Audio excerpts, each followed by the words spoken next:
오늘 말씀 제목은 풍기도의 영성입니다. 바람풍자, 그리고 빌기자, 그리고 길도자입니다. 기도라고 하는 게 우리가 알고 있는 기도, 그 기도가 아니고 다른 의미가 있습니다. 그래서 과연 오늘 설교가 무슨 의미인지 궁금해 하시는 분이 간혹 있는데 참지 못하는 분도 그 안에 있어서 약간 천기를 누설하고 말씀을 시작하겠습니다. 잘 들어보십시오. 기도에 관한 내용이긴 합니다. 어떤 내용인지는 설교 끝나기 5분 전에 그때 말씀을 드리겠습니다. 구약 성경은 오경, 역사서, 시가서, 예언서 이렇게 4권으로 구분됩니다.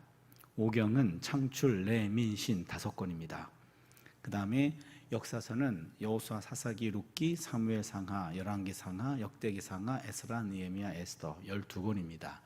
오경과 역사서 보태면 17권입니다. 17권은 하나님의 행동이 기록되어 있습니다. 하나님의 구원 행동이 기록됩니다. 이스라엘 역사 속에 남겨진 하나님의 구원 행동. 예언서가 있습니다. 이사야, 예레미야, 예레미야애가, 에스겔, 다니엘, 그리고 호세아부터 말라기까지 12권, 토탈 17권이네요. 이 예언서는 하나님의 말씀, 예언자를 통한 하나님의 말씀이 기록되어 있습니다. 그러면은 오경 역사서 17권, 예언서 17권, 보태면 34권이죠. 나머지 책은 시가서, 욥기, 시편, 잠언, 전도서, 아가 5권. 그러면은 보태면 39권, 39, 27 맞죠? 시가서는 하나님의 행동, 하나님의 말씀에 대한 인간의 응답이에요. 그래서 구약 성경은 34권은 하나님의 계시, 그 다음에 5권은 인간의 응답.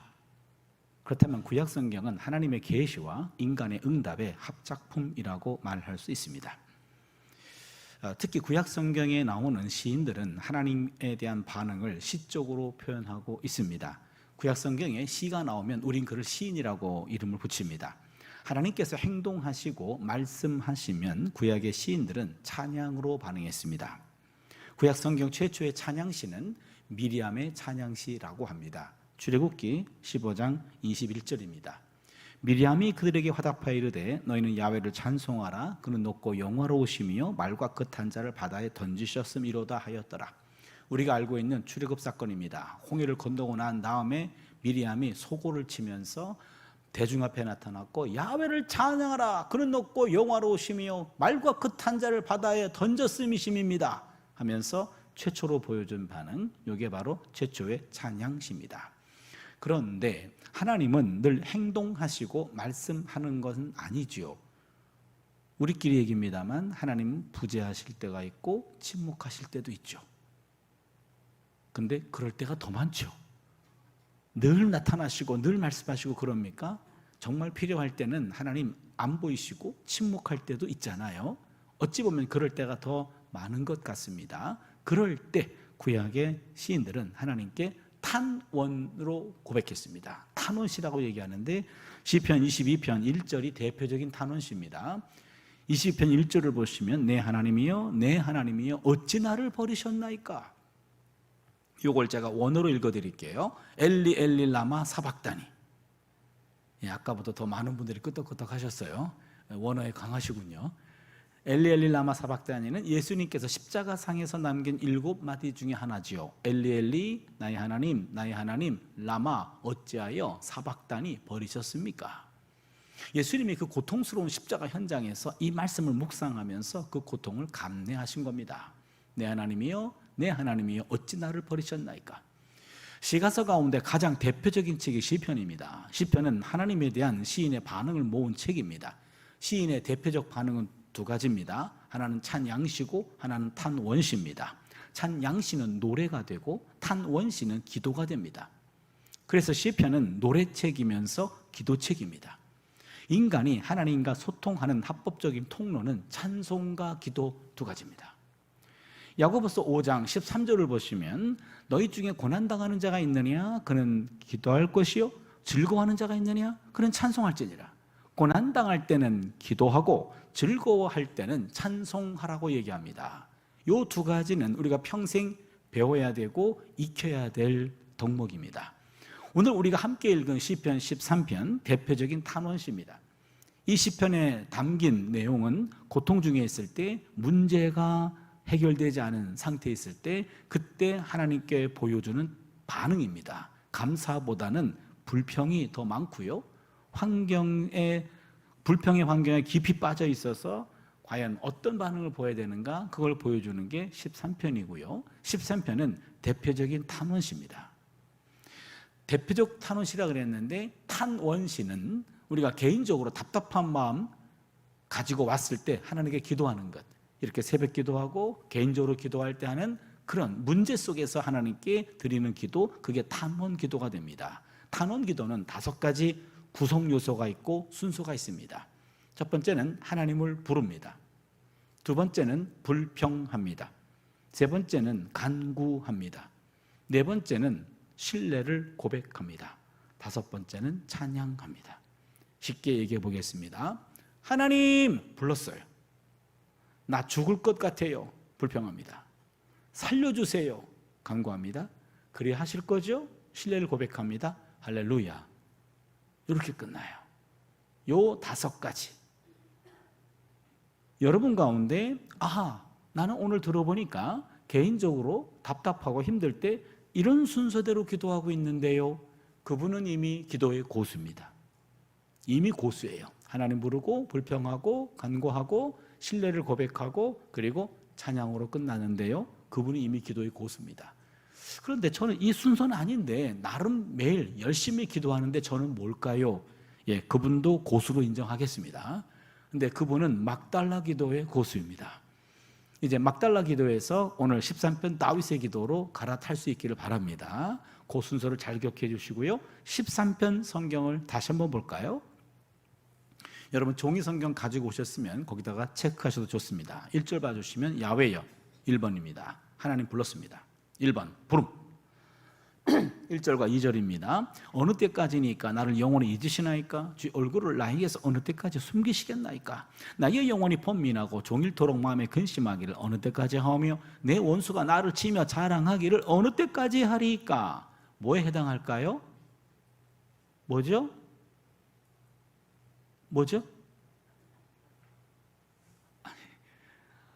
말씀을 안 하십니까?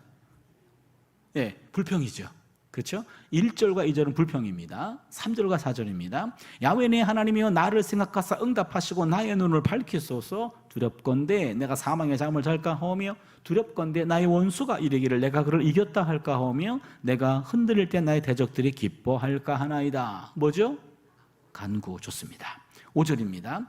나는 오직 주의 사랑을 의지하여 싸우니 나의 마음은 주의 구원을 기뻐하리이다. 뭐죠?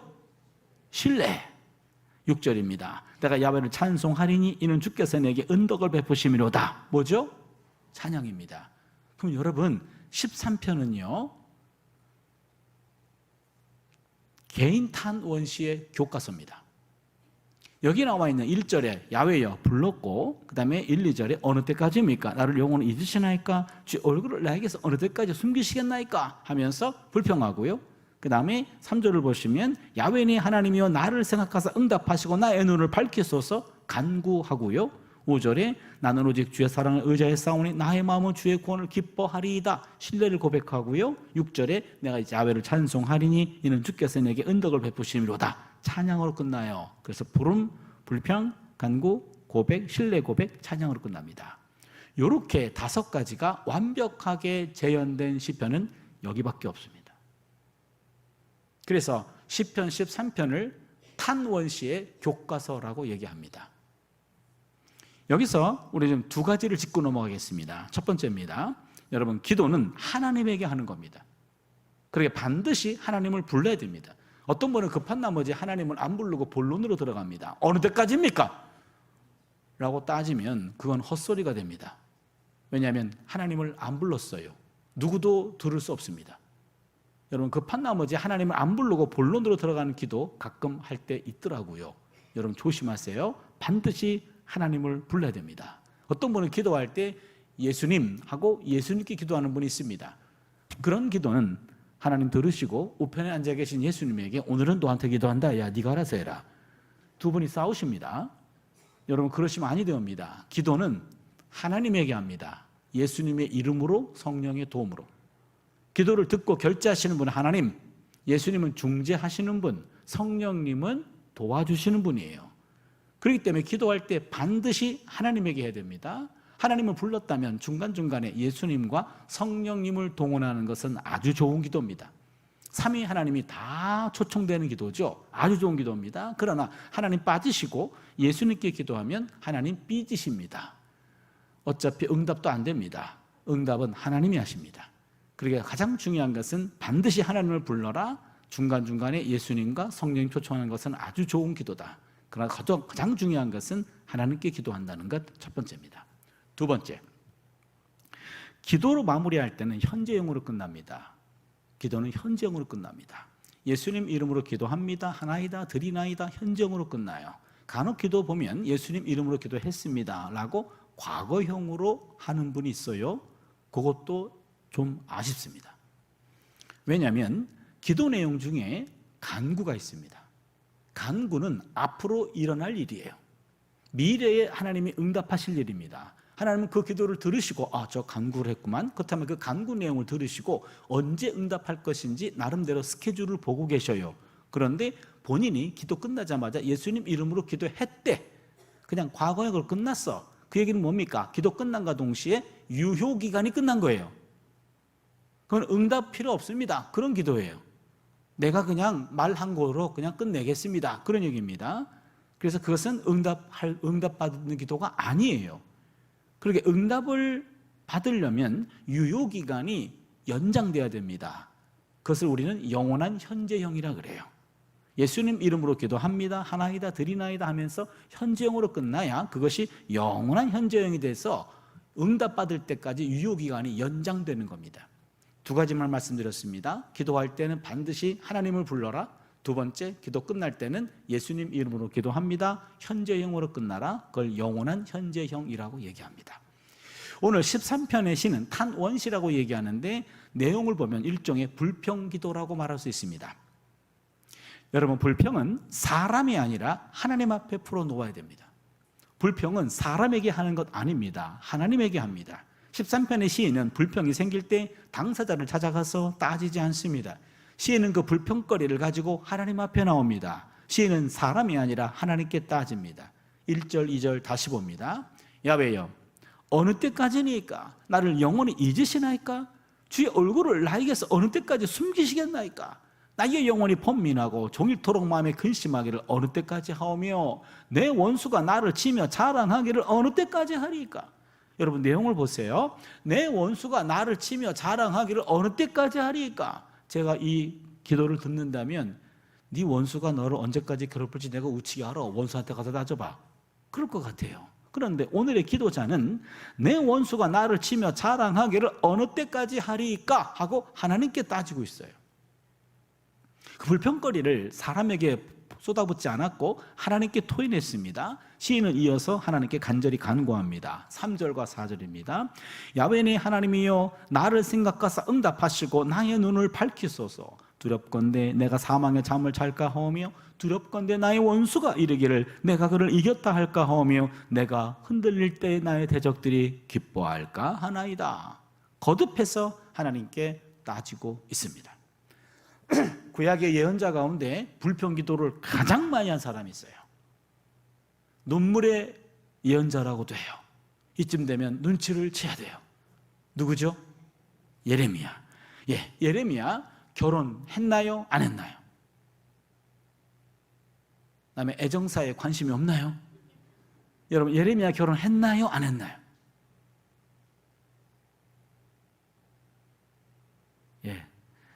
이렇게 과묵한 교회는 제가 처음 봤습니다. 예레미야 결혼 못했습니다. 예레미야 16장 2절을 보시면 하나님이 예레미야에게 너는 결혼하지 말지니라 자녀도 갖지 말지니라 라고 명령하셨습니다. 독실이라는 히브리어 없습니다. 단어도 없는, 개념도 없는 삶을 하나님은 예레미야에게 강요하셨어요. 그러니까 예레미야는 국가 멸망을 앞두고 국가에 대해서 심판을 선포했던 예언자입니다. 많은 예언자 가운데 국가 멸망을 앞두고 활동했고 그 멸망을 본인도 경험했고 본인도 포로로 끌려갔다가 풀려난 사람 유일하게 예레미야밖에 없습니다. 그러면 왜 예레미야는 결혼까지 금지당했을까? 지금 예레미야 앞에 서 있는 국가적인 상황은 위기입니다. 망할 수밖에 없습니다. 입만 열면 나라가 망한다고 예언했습니다. 국가적으로는 예레미야는 반역자가 됐습니다.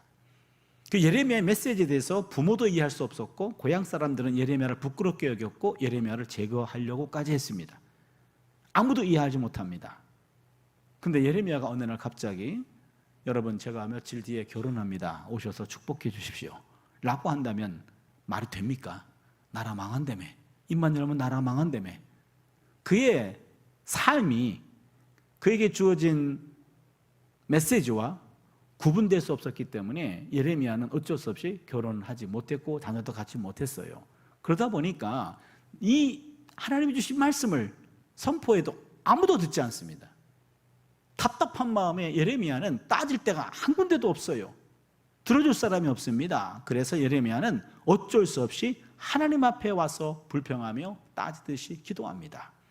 예레미야 12장 1절을 보시면 야훼여 악한 자의 길에 형통하며 반역한 자가 다 평안함은 무슨 까닭입니까? 하나님, 악한 자가 형통한 것 보십니까? 반역한 자가 평안한 것 보고 계십니까? 하나님 주신 말씀을 증거했잖아요. 듣는 사람들 가운데 특정한 사람들이 무리를 지었습니다. 예레미야를 제거하려고 합니다. 예레미야를 해코지 합니다. 예레미야를 죽이려고까지 합니다. 더 기가 막힌 것은 그 악한 사람들이 형통합니다. 그 반역한 자들은 평안합니다. 나는 점점 힘들어집니다. 하나님 이게 뭡니까? 라고 하나님께 따지고 있어요. 불평하고 있습니다. 예레미야의 탄원은, 불평은 여기서 끝나지 않습니다. 예레미야 15장 15절을 보시면 야훼여 주를 위하여 내가 부끄러움 당하는 줄을 아시옵소서. 하나님 때문에 내가 지금 부끄러움 당하고 있습니다 라고 하나님께 거듭 따지고 있습니다. 여기서 끝나지 않거든요. 계속 예레미야는 따집니다. 만약에 제 학생이 저한테 와가지고 이렇게 2번 저한테 불평하면 너 죽을래? 그럴 것 같아요. 그런데 하나님은 예레미야의 불평에 대해서 불편해하지 않고요, 오히려 더 기도하라, 더 불평하라고 권면합니다. 그게 예레미야 33장 3절 말씀이지요. 너는 내게 부르짖으라. 내가 내게 응답하겠고 내가 알지 못하는 크고 은밀한 일을 내게 보이리라. 놀라운 현상입니다. 하나님께 하는 불평을 하나님은 불평으로 듣지 않고 기도로 들으신다는 거예요. 이게 은혜입니다. 사람들에게 하면 불평이에요, 불만입니다. 그러나 하나님에게 하면 그것을 기도로 들으신다는 겁니다. 어저께 우리가 욥을 나누었죠. 욥 동방의 의인이었지요. 많은 재산이 있었잖아요. 그러나 3번에 걸친 물질의 재앙 때문에 다 날렸고 본인도 건강을 잃게, 자녀도 다 잃게 되었고 건강도 잃게 되었습니다. 욥, 까닭 없는 이 엄청난 고난 앞에 욥은 절망했습니다. 내가 당하는 고난과 무관해 보이지 않는 하나님에 대해서 참을 수 없는 분노를 느꼈습니다. 하나님을 원망했습니다. 하나님 앞에 절망했습니다. 그러나 욥의 문제는 인간의 지혜, 인간을 만나서 해결될 것이 아니고 하나님 만나야 돼요. 그래서 욥은요, 하나님께 거칠게 따집니다. 욥기 19장 6절을 보시면 하나님이 나를 억울하게 하시고 자기 그물로 나를 에워싸신 줄을 알아야 할지니라. 하나님께 쏴붙입니다. 하나님께서 나를 억울하게 하셨잖아요. 당신 그물로 나를 에워싸신 줄을 하나님 아셔야 됩니다 라고 하나님께 쏴붙입니다. 19장 21절을 보시면 하나님의 손이 나를 치셨구나. 결국 하나님의 손이 저를 치신 것 아닙니까? 라고 하나님 앞에 불평을 쏟아냅니다. 그런데 말이에요, 욥을 치신 분도 하나님이시지만 욥을 싸매어 주시는 분도 하나님이에요. 이게 아이러니입니다. 욥기 19장 25절을 보시면 내가 알기에는 나의 대속자가 살아계시니 마침내 그가 땅 위에 서실 것이다. 여기 대속자는 하나님이에요. 욥은 하나님 앞에 절망하고 하나님께 실망하고 하나님께 분노를 느꼈지만 그러나 하나님이 해결할 수밖에 없어요. 그러니 하나님 앞에 와서 내 속마음을 숨기지 않아요. 그대로 있는 그대로 하나님 나 억울합니다. 당신이 나를 치신 것 아닙니까? 하면서 하나님께 대들었어요. 근데 하나님은 욥을 만나 주셨습니다. 욥의 불평에 대해서 하나님은 불편해하지 않으셨고요, 그것을 기도로 들으신 거예요. 하박국이라는 예언자도 마찬가지입니다. 하박국 1장 2절을 보시면 야훼여 내가 부르짖어도 주께서 듣지 아니하시니 어느 때까지니까. 하박국 선지자는요, 등장하자마자 짜증부터 냈어요. 야훼여 내가 부르짖어도 주께서 듣지 아니하시니 어느 때까지니까. 그렇다면 구약성경에 나오는 신앙의 거장들은 하나같이 불평을 사람들에게 쏟아붓지 않았고 하나님께 토해냈습니다. 오늘 본문 시편 13편에 다윗도 그랬죠. 다윗의 시편입니다. 예레미야도 그랬죠. 욥도 그랬죠. 하박국도 그랬습니다. 불평은 사람에게 하는 것 아닙니다. 불평은 하나님에게 합니다. 불평과 불만이 사람들을 향하면 분자가 됩니다. 불평 분자가 됩니다. 불만 분자가 됩니다. 그러나 똑같은 불평과 불만이 하나님을 향하면 기도가 됩니다. 제가 어느 교회에서 이 말씀을 전했어요. 그랬더니 원래 계획에도 없던 어느 한 장로님께서 너무 은혜를 많이 받으셨다고 강사를 접대하고 싶대요. 그래서 그 강사님, 그 장로님하고 그 권사님이랑 같이 식사를 했어요. 장로님, 뭐가 그렇게 은혜가 돼요? 그랬더니 얼굴이 환해지셨는데, 60이 넘으신 장로님이셨는데, 목사님, 저는 60평생 하나님한테 불평하면 안 되는 줄 알았어요. 그래서 그동안 하나님한테 한 번도 불평을 못했대요. 근데 오늘 불평에 대한 허가를 받은 것 같아서 정말로 자유로워졌대요. 얼굴이 밝아지셨어요. 제가요, 그러면 지나간 60년 동안 그 많은 불평을 누구한테 쏟아부었을까? 옆에 계신 권사님을 봤어요. 권사님도 얼굴이 환해지셨어요. 왜 그러시요? 그랬더니 이제 이 양반 불평을 내가 안 들어도 되잖아요. 그런 거죠. 여러분, 불평은 아무리 가까워도 한 번 이상 하면요 불편해집니다. 불평은 기도의 상 위에 올려놓아야 됩니다. 따라서 불평은 단순한 골칫거리가 아닙니다. 불평은 알고 보면 기도거리예요. 불평이 치밀어 오를 때 오늘 누구든지 만나기만 해 라고 사람 기다리지 마십시오. 그 사람 무슨 죄입니까? 그렇잖아요. 불평이 치밀어 오를 때는요 기도할 때예요. 하나님이 내 마음을 움직이는 겁니다. 그래서 불평이 치밀어 오를 때는요 바로 하나님 앞에서 기도할 때임을 깨달을 수 있기를 바랍니다. 하나님께 불평하면 그것이 곧 기도가 된다니까요. 불평이 기도로 채워지면 어느 순간 갑자기 찬양과 감사로 바뀝니다. 13편의 시인은 하나님 앞에서 불평과 간구의 기도를 통해서 마음이 한순간에 바뀌는 것을 경험합니다. 5절에서 바뀌었잖아요. 5절 보시면 나는 오직 주의 사랑을 의지하여 싸우니 나의 마음은 주의 구원을 기뻐하리이다. 갑자기 신뢰를 고백합니다. 하나님 앞에서 불평하고 탄원하고 통곡의 기도를 하던 시인이었습니다. 갑자기 신뢰를 확신합니다. 그리고는 하나님이 자신의 기도를 응답하시고 자신의 문제가 해결될 것이다 라는 확신을 갖게 됩니다. 그러자 자연스럽게 감사와 찬양이 흘러나옵니다. 그게 6절입니다. 내가 야훼를 찬송하리니 이는 주께서 내게 은덕을 베푸심이로다. 불평이 기도로 채워지자 갑자기 감사와 찬양이 흘러넘치는 것, 이것은요 모든 불평 기도의 일반적인 현상입니다. 5가지 다시 한번 볼까요? 하나님, 나 죽을 것 같아요. 살려주세요. 여기까지는 울면서 하는 기도입니다. 그런데 그리 하실 거죠? 할렐루야. 이거는 웃어요. 1, 2, 3번 하나님 부르고 불평하고 간구하고 울면서 합니다. 신뢰를 고백하고 찬양 끝납니다. 웃으면서 합니다. 울다가 기도 시작했는데 끝날 땐 웃어요. 여러분 그런 경험 있으시죠? 새벽 기도 나오실 정도면 그런 경험 있으실 거예요. 그러면 왜 울다가 웃습니까? 기도하다가 미쳤습니까? 그 현상, 울면서 기도했는데 끝날 때는 웃어. 무슨 일이 있어서 그렇습니까? 이 현상을 우리 구약학에서는 이렇게 표현합니다. 개인 탄원 시에 나타난 분위기 급변의 동인에 관한 연구. 표현이 고급지죠. 개인 탄원 시에 나타난 분위기 급변. 3번과 4번 분위기가 급변돼요. 무슨 일이 있었길래 그런 일이 벌어졌습니까? 이 원인을 찾아낼 때마다 시편 박사가 배출됐어요. 여러분 지금 말씀 듣는 태도는 박사급이에요. 그래서 박사 이론을 소개하려고 합니다. 지금까지 들어본 적도 없고 앞으로 들을 일도 없습니다.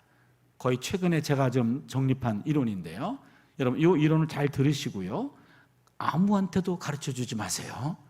여러분만 알고 계세요. 3가지 이론입니다. 첫 번째, 미래 구원 사건의 선취 이론. 미래 구원 사건의 선취 이론. 불평 중에 하나님께 기도하면 어느 순간 내가 갖고 있는 문제가 해결될 것이다 라는 확신에 이르게 됩니다. 인간적 불평이 기도를 통하면 하나님의 영으로 세례를 받습니다. 어느 순간 불평이 사라집니다. 그 자리에 감사로 채워집니다. 사실 불평은 환경에서 나오는 것이 아닙니다. 불평은 마음에서 나옵니다.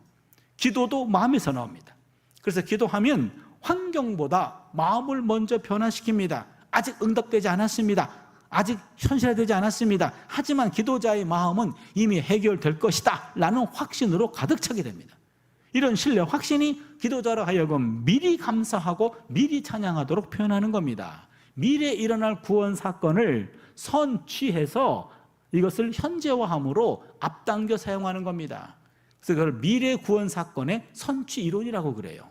아직은 응답되지 않았습니다. 그러나 기도자의 마음은 이미 응답된 걸로 확신에 가득 차 있는 거죠. 그래서 기도가 바뀌는 겁니다. 미래 구원 사건의 선취 이론, 시편 많이 나타납니다.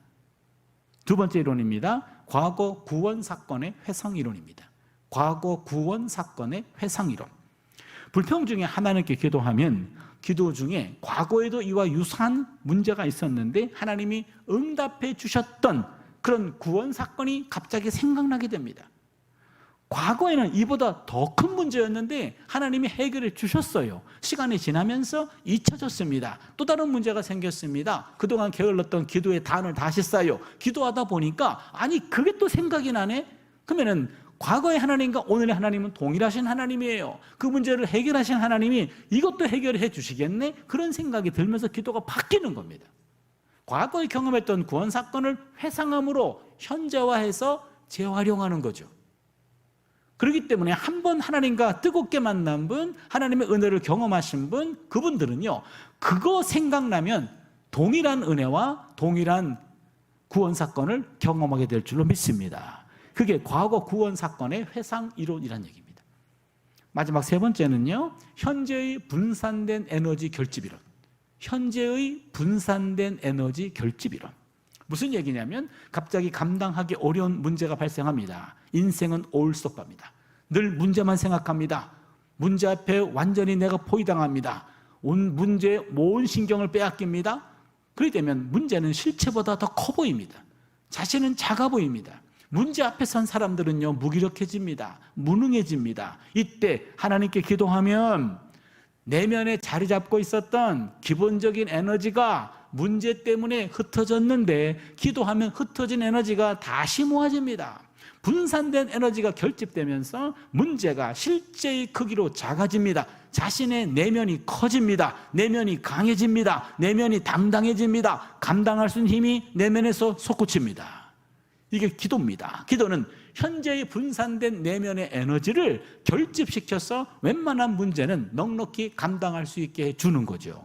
그럼 기도는 미래에 일어날 구원 사건을 선취함으로 현재화해서 앞당겨 사용할 수 있고, 기도는 과거에 경험했던 구원 사건을 회상함으로 현재화해서 재활용할 수 있고, 기도는 현재 문제 때문에 흩어진 분산된 에너지를 결집시켜서 웬만한 문제는 감당하게 해주는 겁니다. 기도는 미래의 에너지와 과거의 에너지와 현재의 에너지를 결집시켜주고 모으는 하나의 하나님의 선물이에요. 그렇기 때문에 우리에게 중요한 것은 기도입니다. 예수께서 기도로 귀신 들린 아이를 고치셨습니다. 이때 제자들이 예수님께 따지듯이 질문합니다. 마가복음 9장 28절입니다. 우리는 어찌하여 능히 그 귀신을 쫓아내지 못하였나이까? 아니, 선생님을 따라다니는 지 3년이나 됐는데 함께 동고동락하며 같은 음식을 먹고 같이 살았는데 왜 선생님은 하시는데 우리는 못합니까? 우리한테 안 가르친 것 있습니까? 라고 따지는 거예요. 그때 예수님 이렇게 말씀하십니다. 마가복음 9장 29절입니다. 기도 외에 다른 것으로는 이런 종류가 나갈 수 없느니라. 예수님 말씀하십니다. 안 가르친 것 아니고 너희들이 못 배웠어. 저는 이 대목이 상당히 두렵게 다가옵니다. 내가 안 가르친 것 아니거든. 너희들이 못 배웠어. 마치 오늘 우리를 책망하는 말씀으로 들려요. 늦은 밤에 갑자기 사라졌어요. 기도하라고 한 예수님, 제자들이 놓친 거예요. 이른 새벽에 안 보여요. 기도하라고 하신 예수님을 제자들이 놓친 겁니다. 예수님은 말로만 가르친 것이 아니에요. 행동으로 보여주신 겁니다. 누가복음 22장 39절을 보시면 예수께서 나가사 습관을 따라 감람산에 가시매. 여기 습관이라는 단어가 눈에 확 들어옵니다. 41절을 보시면 무릎을 꿇고 기도하며. 무슨 얘기입니까? 예수님께서 습관을 따라 감람산에서 기도하셨다는 거예요. 여기 습관이란 단어와 기도란 단어가 우리가 놓치는 부분이에요. 예수님께서도 감람산에서 시간을 따라 시간 정해놓고 기도하는 습관이 있었어요. 기도 습관입니다. 습관이 영성입니다. 제자들이 요걸 놓친 겁니다. 저는 언제부터 그런 기도를 하곤 합니다. 하나님께서 저의 마지막 숨을 거둬가는 순간이 언젠가는 오겠죠. 그 마지막 숨을 거둬가는 순간 그 마지막 호흡이 하나님을 찬양하거나 기도하는 호흡이 되기를 원합니다. 시편 150편 6절 맨 마지막입니다. 시편의 맨 마지막이죠. 호흡 있는 자마다 하나님을 찬양할지어다. 할렐루야. 호흡 있는 자마다 하나님을 찬양할지어다. 내 의식과 무의식이 넘나드는 마지막 순간이 있겠죠. 여러분 마지막 순간을 상상해 보세요. 그럼 내 의식과 무의식이 넘나드는 마지막 순간에 이 마지막 호흡이 과연 무엇으로 쓰일까? 그 순간 되면 내가 나를 컨트롤할 수 없을 거 아닙니까? 그렇잖아요. 저는 정신을 잃을 것 같아요. 그 정신을 잃은 상태에서 내 마지막 태도는, 마지막 행동은 내 몸에 밴 것이 나올 겁니다. 평상시에 욕을 많이 하시는 분들은요, 마지막 욕 시큰하고 돌아가실 거예요. 내가 내 몸을 컨트롤할 수 없습니다. 그때 내 몸은 내가 습관적으로 가장 많이 한 행동이 나올 거예요. 그때 그 마지막 호흡이 하나님을 찬양하거나 기도가 될 수 있기를 바랍니다. 그러려면 몸이 기도를 기억해야 돼요. 저는 이것을 몸 기도라고 말합니다. 내 몸이 기도를 기억해야 됩니다. 근육이 기억하는 딱 그만큼이 내 신앙입니다. 내 몸의 근육이 기억해야 됩니다. 몸의 기억은 머리 기억보다 항상 앞서고 오래 갑니다. 머리로 기억하는 것보다 몸이 기억하는 것이 더 오래 간다는 겁니다. 내가 알고 느끼는 정도가 아니라 내 몸의 수준, 내 몸의 근육이 기억하는 신앙 수준이 진짜 내 신앙입니다. 내 몸의 근육이 기억해야 돼요. 그러기에 내 몸에 새겨진 겁니다. 지식과 감정은 내 신앙 아닙니다. 얼마큼 성경을 읽었는가 지식이에요. 내가 얼마큼 눈물을 흘렸는가 감정입니다. 그건 내 신앙 아닙니다. 몸에 새겨진 것이 내 신앙이에요. 내 몸이 기억하는 게 내 신앙이라고요. 그러기에 기도란 반복된 습관된 행동이어야 됩니다. 권사님들 보면 기도 많이 하시는 분들이 있어요. 매일매일 새벽 기도하고 그러시면 제가 권사님께 가끔 물어봐요. 권사님 뭐 이렇게 열심히 기도하세요? 그러면은 부끄러워하셔요. 아이고 목사님 나 맨날 똑같은 기도해요. 그리고 부끄러워하셔요. 근데 제가 그때마다 그렇게 얘기합니다. 권사님 기도가 매일매일 똑같아야지 매일매일 다르면 하나님도 헷갈린다고. 그래서 여러분 거의 몸에 그냥 주문 외우듯이 그냥 똑같이 반복된 기도 하시는 분이 있는데 그거 잘하는 기도예요. 그거는 내 의식보다 몸이 기억하고 있는 거예요. 몸이 기억하는 기도입니다. 그 정도 수준에 오려면은요, 내 몸의 근육에 그런 근력이, 기도의 근력이 남아있는 거예요. 바로 그게 중요합니다. 몸 기도가 필요한데, 기도는 이론이 아니라 실천입니다. 행함이 없는 믿음이 죽은 믿음이듯이 수행 없는 기도는 무력한 기도입니다. 제가 언제부터 하나님 저에게 기도하는 법을 가르쳐 주세요 라고 기도를 많이 하고 있습니다. 제가 그런 기도한다니까 우리 학생들이 교수님이 그리 하시면 아니 되옵니다 그러는데 제가 정직한 고백이에요. 내가 하는 기도가 제대로 된 기도인지 하나님께 컨펌 받고 싶었어요. 그래서 몇 년 전에 구약의 기도라는 과목을 박사과정에 개설했어요. 한 학기 동안 집중 세미나를 했습니다. 전 세계 구약학자 가운데 기도에 관한 관심 있는 사람 한 5명밖에 안 되더라고요. 제가 넘버 5 안에 뛰어들어가는 순간인데요, 스위스의 어떤 학자가 구약의 중보기도라는 제목으로 박사 논문을 썼어요. 출간했는데 한 800페이지쯤 되더라고요. 영어로 출간됐습니다. 그걸 구해서 1페이지부터 800페이지까지 하나도 빼놓지 않고 우리말로 번역하면서 한 학기 동안 집중 세미나를 했습니다. 많이 배웠어요. 이런 것들이 있었구나. 많이 배웠습니다. 그러나 여전히 갈증이 해소가 되지 않았어요. 그래서 신약의 기도에 관한 책들을 모았고, 영성가들의 기도에 관한 책들을 모았고, 또한 목사님들 가운데 기도가 깊으신 분들이 있어요. 그분들의 기도에 관한 책도 모았어요. 한 40-50권 되더라고요. 틈틈이 읽었습니다. 많이 배웠습니다. 그러나 여전히 갈증이 해소가 되지 않아요. 그래서 결단했습니다. 그래, 직접 묻자. 하나님에게 직접 묻자. 그래서 저는 새벽 1시, 2시까지 꼭 성경을 연구하는 게 평생 습관이어서 새벽 기도는 못 나와요. 새벽 기도는 이불 속에서 입신하고 있어요. 그러다 보니까 우리 친구 목사들이, 평생 목회하는 친구 목사들이, 그분들은 늘 새벽 기도 하잖아요. 너는 새벽에 그렇게 자빠져 잠만 자면 언제 기도하니? 그래요. 그럼 그때마다 제가 그렇게 변명했어요. 야, 기도는 영혼의 호흡인데 너는 호흡을 시간 정해놓고 새벽에만 호흡하니? 난 24시간 호흡하고 있어. 그 호흡을 기도라고 말한다면 난 24시간 기도한다고 해도 틀린 말은 아니겠지? 이렇게 말하는 사람 치고 기도하는 사람 못 봤어요. 제가 결단했습니다. 그래서 교회 옆으로 이사를 갔어요. 새벽에는 그냥 이불 속에서 입신하고 저녁에 퇴근할 때 학교에서 퇴근하면 매일 교회로 출근, 밤마다 교회로 출근, 밤에 교회에서 기도하고 집으로 완전 퇴근. 이게 2015년 3월 1일부터 시작했으니까 10년이 넘어가네요. 월요일부터 금요일까지 매일 교회 가서 밤에 기도하고, 토요일은 안식일이라 쉬고 주일은 주일이라 쉬어요. 일주일 5일 근무하는데, 잠정적인 결론입니다. 기도는 대화라기보다는 사귐인 것 같습니다. 하나님과 사귀는 겁니다. 매일매일 교회 가서 한 30분 정도 기도를 합니다. 오늘 일어난 모든 일들을, 모든 감정을 다 이야기합니다. 내 일상을 다 하나님께 다 언어로, 기도로 하나님과 나눕니다.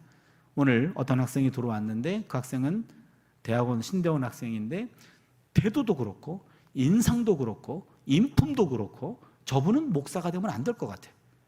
근데 내가 퇴학시켰다가 내게 화가 미칠 것 같으니까 하나님, 저 학생 자퇴하게 해주십시오. 그런 기도도 몇 년에 한 번씩은 합니다. 하나님 앞에. 그 학생한테 가가지고는 열심히 공부하세요. 교회 가가지고는 자퇴하게 해주십시오. 아니, 특정 교수가 교수 회의할 때마다 늘 저를 공격하고 굉장히 막 무한을 주고 무례해요. 그러면 항상 끝나고 나면은 꼭 받아칠 말이 나중에 생각이 나. 그럼 하나님한테 기도합니다. 하나님, 그 나중에 생각나게 하지 마시고 그 순간에 바로 받아칠 수 있도록 좀 앞당겨 주세요. 그런 기도도 하고, 아니면 그 양반 공격할 때 내가 그냥 품을 넓혀가지고 그냥 안아버리든지 그냥 소화해내든지, 아니면 그 사람 좀 학교 그만 나오게 해주세요. 그런 기도 하든지, 그런 식으로 답답한 마음 하나님 앞에 솔직히 다 얘기합니다. 오늘 일과를 다 보고 끝냈고 내일 계획을 다 말씀을 드리고, 그 다음에 이제는 나에 대한 기도가 정리가 되면 중보기도 들어가면 가장 소중한 아내를 위해서 기도하고, 우리 두 딸들을 위해 기도하고, 또 우리 딸이 또 결혼을 해가지고 애를 낳네요. 손주를 위해 기도하고, 사위를 위해 기도하고, 그리고 어머니 계시고 장모님 계시고, 그렇게 기도하면 제 그까지가 가족을 위한 기도인데, 그 다음에 기도 부탁하신 분들이 있어요. 그 중보 기도하고, 또 기도하다 보면 하나님이 기도를 껴놓으셔요. 생각나게 하셔 갑자기. 그럼 그분들 위해 기도하고, 그럼 한 30분이면 되는 것 같아요. 그리고 금요일 날은 한 1시간 정도 기도할 만큼 마음의 여유가 좀 있죠. 학생들 이름을 다 불러가면서 기도하는 게 금요일이에요.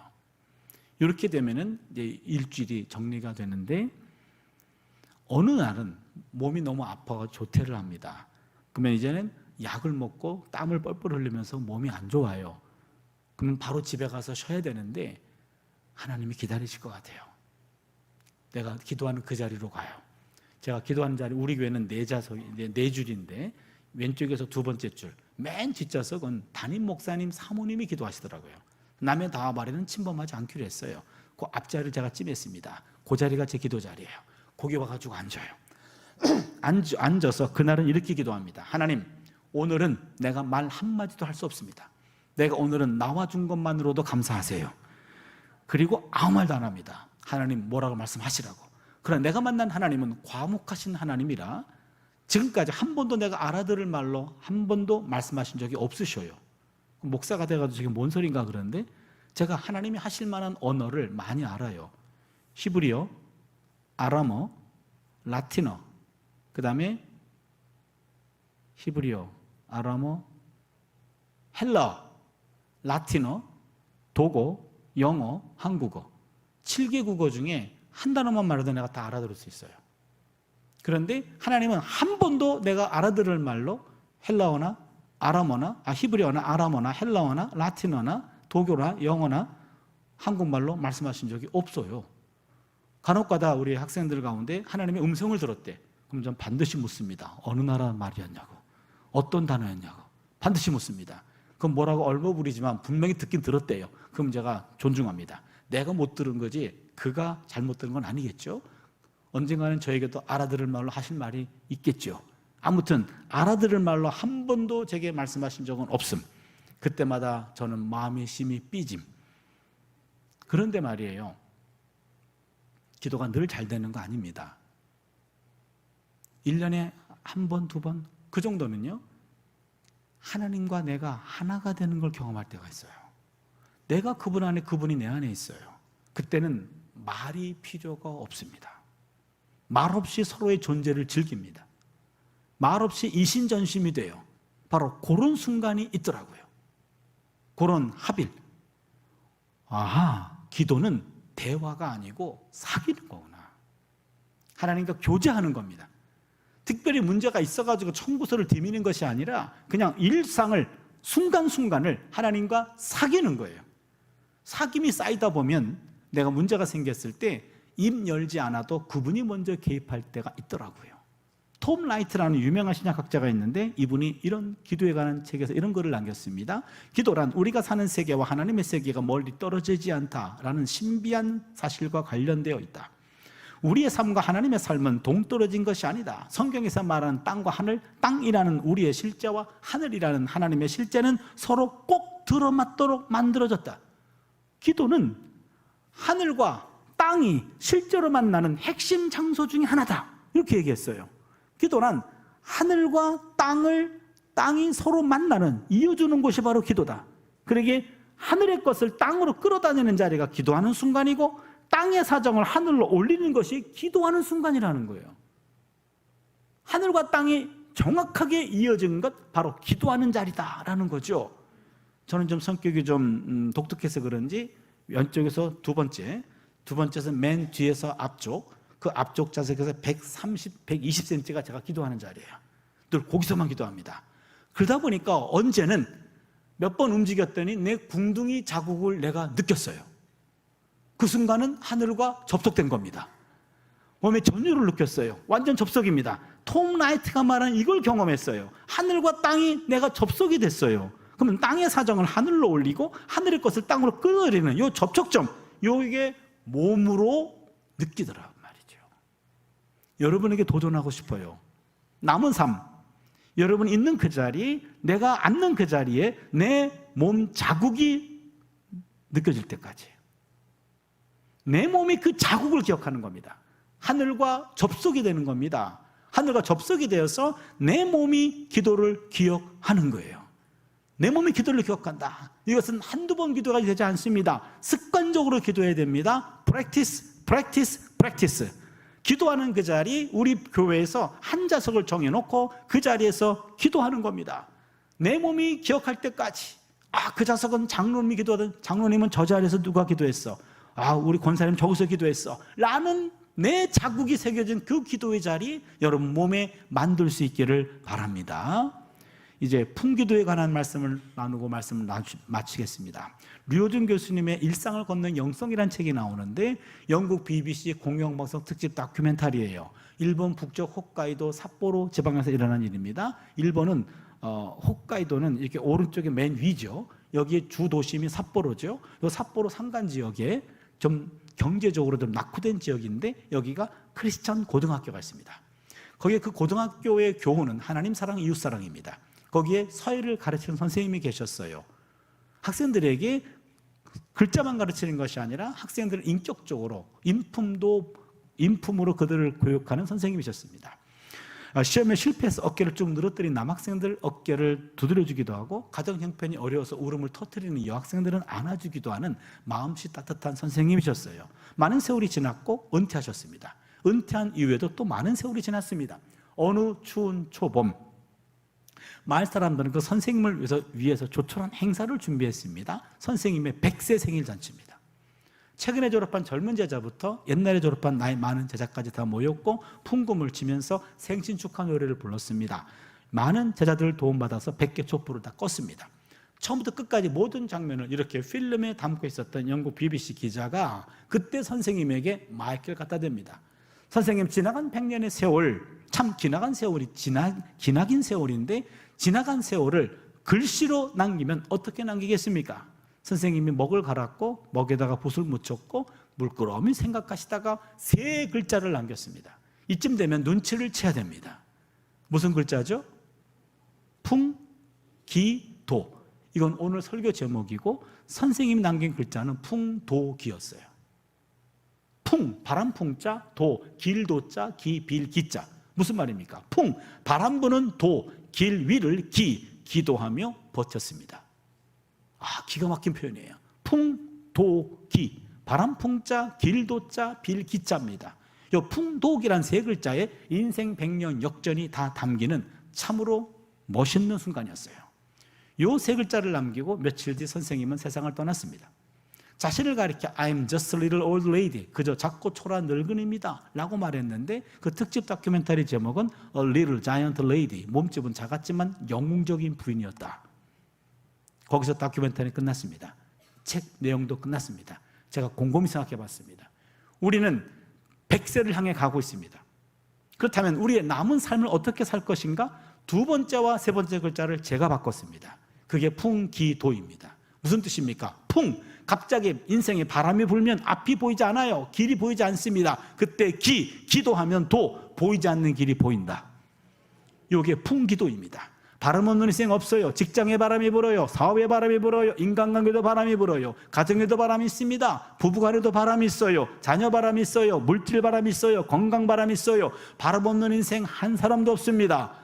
그러면 바람이 너무 거세지면 갑자기 앞이 보이지 않아요. 그때 기도하시면 안 보이는 길도 보이게 될 줄로 믿습니다. 갑자기 바람이 불어 길이 막혀버립니다. 그때 기도하시면 막힌 길도 뚫리게 될 줄로 믿습니다. 갑자기 바람이 불어 길이 없어집니다. 그때 기도하시면 없는 길도 생기게 될 줄로 믿습니다. 기억하세요. 기도는 길을 만들어요. 그게 풍기도입니다.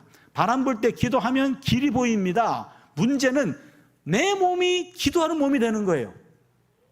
내 몸이 기도에 근력이 생겨서 기도하는 몸만 된다면 어떤 바람이 불어와도 기도를 통해서 길을 만들 줄로 믿습니다. 잃어버린 영성 회복하자라는 주제를 가지고 2번째 주제 만났어요. 여러분, 집회 끝나고 나면 아무것도 기억 못할 겁니다. 한 가지만 꼭 기억해 주세요. 풍기도는 기억해 주십시오. 바람 불 때 기도하면 길이 생긴다더라. 중요한 것은 평생 숙제, 내 몸이 기도하는 몸을 만드는 겁니다. 여러분, 이 기도하는 몸 만드는 일에 한 분도 빠지지 마시고 기도의 자리를 정하시고 기도의 근력을 키워나가는 우리의 남은 삶이 될 수 있기를 주님의 이름으로 축원합니다. 기도합니다.